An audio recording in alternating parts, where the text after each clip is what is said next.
रिया Sushant case में अब जो ड्रग का एंगल है दिन ब दिन नए नामों के साथ जो है वो उजागर हो रहा है। जैसे कि आपको मैंने पिछले अपने न्यूज़ सेक्शन में बताया था कि 5 नाम जो है एनसीबी ने रिवील कर दिए हैं, जिनमें से सबसे बड़ा नाम है सारा अली खान का, जिससे पूरे बॉलीवुड में अब हड़कंप मचा है और हर कोई अब भीगी बिल्ली की तरह अपने अपने बिल में दुबक कर बैठ चुके हैं। आपको बता दें कि जब फिल्म केदारनाथ की शूटिंग हो रही थी तब सुशांत और सारा काफ़ी नज़दीक आ गए थे। लोगों का कहना था कि इनके बीच काफ़ी उस समय अफेयर चल रहा था और दोनों काफ़ी एक दूसरे के करीब थे। यहाँ तक कि सारा सुशांत के लोनावला के फार्म हाउस पे भी जाती थी और वहाँ पे भी काफ़ी समय उन्होंने सुशांत के साथ बिताया था। और इस बात की अब तस्दीक सुशांत के फार्म हाउस के जो केयर टेकर हैं उन्होंने कर दी है। उन्होंने खुद कहा है कि सारा ड्रग्स लेती थी। जी हाँ, ऐसे में अब बॉलीवुड के और तमाम लोग जिनका जो 25 नामों की लिस्ट जो रिया ने दी थी, अब जो 20 नाम बचे हैं वो सारे के सारे अब, क्योंकि एक के पीछे एक तार लिंक है बॉलीवुड के सभी एक्टर्स का, तो ऐसे में सभी की जान हलक पे अटकी हुई है कि क्या पता कहीं उनका ही नाम अगला ना हो। तो ऐसे में आप अब समझ सकते हैं कि बॉलीवुड में यंगस्टर्स हों या फिर ओल्ड एज एक्टर्स, सभी इस नशे का, इस लत के शिकार हैं। जी हाँ, जैसा कि अब सारा का नाम सामने आने के बाद अब और रकुलप्रीत सिंह एक फैशन डिज़ाइनर हैं वो, और फिर जो दिल चाहता है दिल बेचारा के जो डायरेक्टर थे छाबड़ा, इन सभी का नाम जब सामने आने के बाद अब इन पे तो कार्रवाई होगी, पूछताछ होगी, लेकिन बचे जो 20 नाम हैं उनको भी अब एनसीबी जल्द से जल्द समन भेज के पूछताछ के लिए बुलाने की तैयारी कर रही है।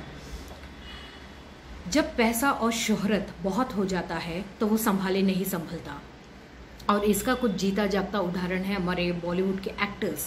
हम इन्हें स्टार्स नहीं कह सकते क्योंकि हमारे स्टार्स आइडल होने चाहिए। जैसे कि हमारे जो बॉर्डर पे तैनात फौजी हैं, हमारे घर पे अपने खुद के माता पिता से बड़ा आइडल शायद ही दुनिया में कोई और होगा।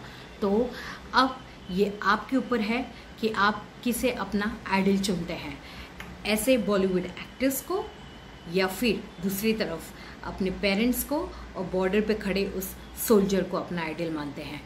इसका फैसला अब आपको करना है, क्योंकि जिस तरह से दिन ब दिन बॉलीवुड का चेहरा अब बेनकाब होगा, क्योंकि ये तो बस शुरुआत है, आने वाले दिनों में बहुत कुछ उजागर होने वाला है और शायद फिर जो आप जिस भी कलाकार के फैंस हों, आप सभी के पैरों से ज़मीन खसक जाएगी।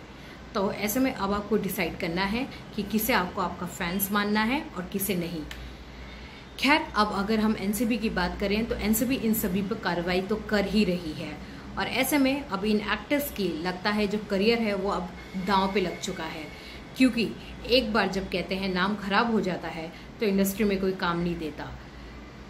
तो देखना ये दिलचस्प होगा कि आने वाले समय में इन एक्टर्स के साथ एनसीबी कब कड़ी से कड़ी पूछताछ करेगी, जिससे जो चैन है, ये ड्रग एडिक्ट के जो चैन है वो खुलेगा और लोगों के सामने आएगा।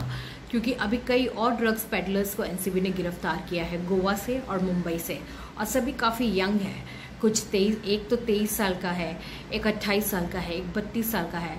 मतलब इतने यंग एज और ड्रग पेडलिंग का काम, वाह।